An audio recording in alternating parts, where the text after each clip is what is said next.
You brought that up yesterday, and RG3, you've of course lived this. I would like to ask quickly here, because I have you, can you just give the audience who may not fully understand it an idea of how little 4 hours a week of film study actually is for a National Football League quarterback? RG3?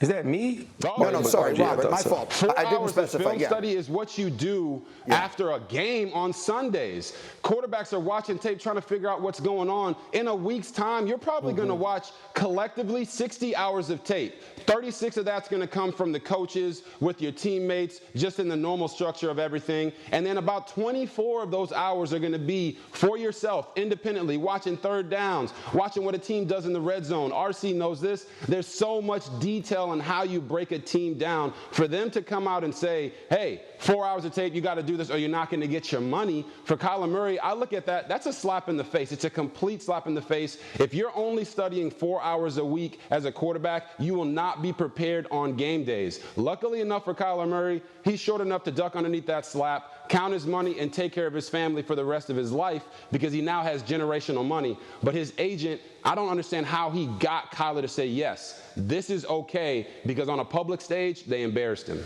Take it, RC.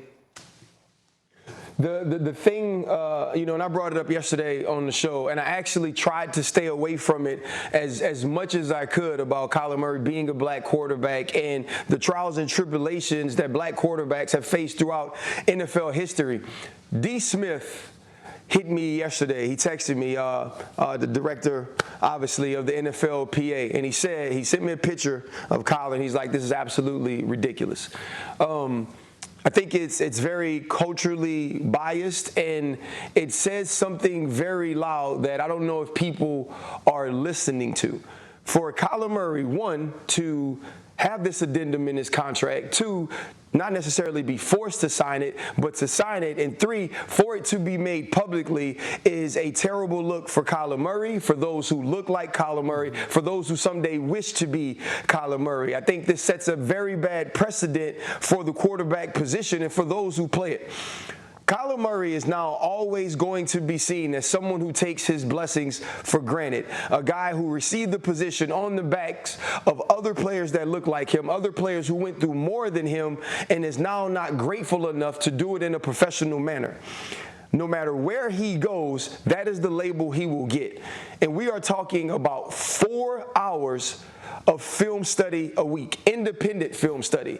And for one of those things to say you have to be studying or reviewing the video while it's being played is the most childish and immature thing I've ever read in a contract. So for the Arizona Cardinals, for Kyler Murray, this is a lose-lose on both sides. It doesn't matter how much money he gets. The respect and the perception of Kyler Murray is forever tainted. I had a conversation with a quarterback recently who told me I was not a study guy. I didn't want to go home and watch film. I was used to in college being able to do it with my coaches. It didn't work for me to go home and do that. That guy was Jamarcus Russell.